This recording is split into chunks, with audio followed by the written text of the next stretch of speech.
Hello दोस्तों। आज का मेरा टॉपिक है वो है सेफ्टी टैंक के ऊपर। तो पहले ये बात करते हैं कि सेफ्टी टैंक होता क्या है। सेफ्टी टैंक ये होता है कि जो भी हमारा टॉयलेट का वेस्ट होता है वो एक टैंक में स्टोर होता है, उसे ही हम सेफ्टी टैंक कहते हैं। तो आज मैं आपको बताऊंगा कि सेफ्टी टैंक जब हम बनाते हैं तो उसमें कौन कौन सा ध्यान रखना चाहिए, और जब हम उसका कंप्लीट हो जाता है तो उसकी जो शटरिंग वगैरह होती है वो उसे कैसे बाहर निकालना चाहिए और कैसे नहीं होना चाहिए। तो सबसे पहले मैं एक सेफ्टी टैंक बना लूँगा। जैसे कि एक बना लिया हमने 10 बाई 10 का सेफ्टी टैंक बना लिया हमने, और साथ में ही जहाँ पर हमारा एक बाथरूम बन गया है। तो ऐसे बनाएंगे तो ये हो गया इसका टॉप फ्लोर, ये होगी इसकी छत होगी है इसकी। तो हम जब बनाते हैं तो करते क्या हैं, तो हम जैसे कि इसकी हाइट है वो 10 फीट है, तो हमें कोशिश करनी है कि एक इसके सेंटर में एक दीवार लगानी है, वो 9 फुट लगानी है। एक पार्ट हो गया। ये आपको डिपेंड करता है कि आपने कितने पार्ट देने हैं, कि आपका टॉयलेट कितना यूज होता है। ज़्यादा होता है तो आप ज़्यादा पार्ट भी कर सकते हैं, स्विफ्ट टैंक को ज़्यादा बड़ा कर सकते हैं। तो जहाँ पर हो गया, आपने एक लगा दी, 9 फुट की दीवार लगा दी।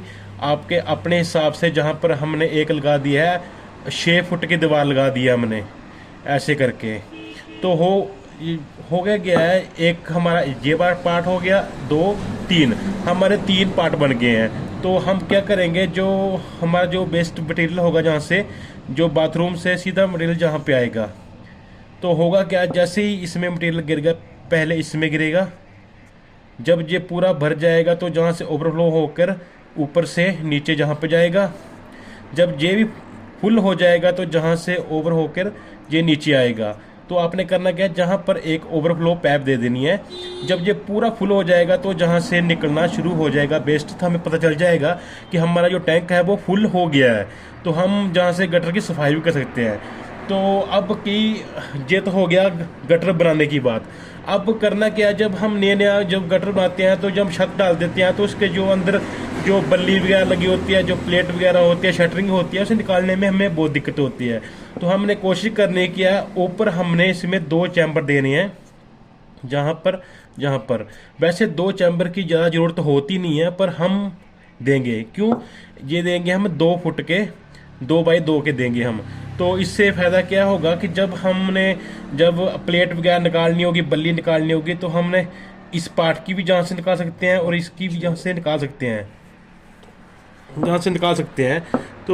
जहाँ से भी निकाल सकते हैं, हमारी जो बल्ली वगैरह होगी, जो प्लेट होगी, वो निकालना बहुत आसान हो जाती। जैसे कि हमारा ये हो गया 2 फुट का हो गया, हमारा 2 बाई 2 का हो गया सेफ्टी टैंक, एक ढक्कन हो गया इसका चैम्बर।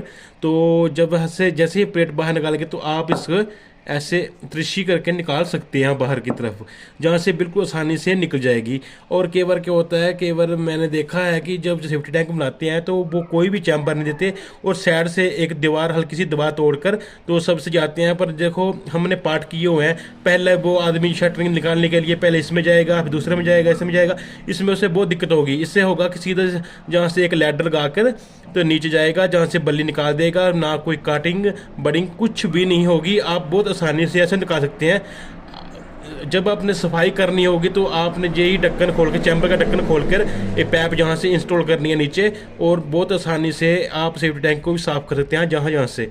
और एक बात और ध्यान रखनी है कि बार मैंने बहुत बार देखा है कि लोग क्या करते हैं कि ऊपर की तरफ एयर पैप नहीं देते इसमें। तो आपने एयर पैप है जो हमेशा देनी है। कि एयर पैप का काम क्या होता है, जैसे ही हमारे जो वेस्टिंग होती है, लैट्रिन वगैरह होती है, उसमें इकट्ठी होती रहती हैं, वो अंदर वो गैसें बनती रहती हैं। अगर जैसे ही गैस वगैरह बनती रहती है तो होता क्या है कि अगर हमने कोई एयर पैप नहीं दी होगी तो जो हमारा सेफ्टी टैंक है वो पूरी तरह से फट जाता है और वो बेकार हो जाता है। तो ये होता है। तो ये थी इसकी कुछ बेसिकल नॉलेज। तो अगर आपको वीडियो हेल्पफुल लगी हो, अच्छी लगी हो, प्लीज़ लाइक एंड शेयर जरूर करना। Thank you.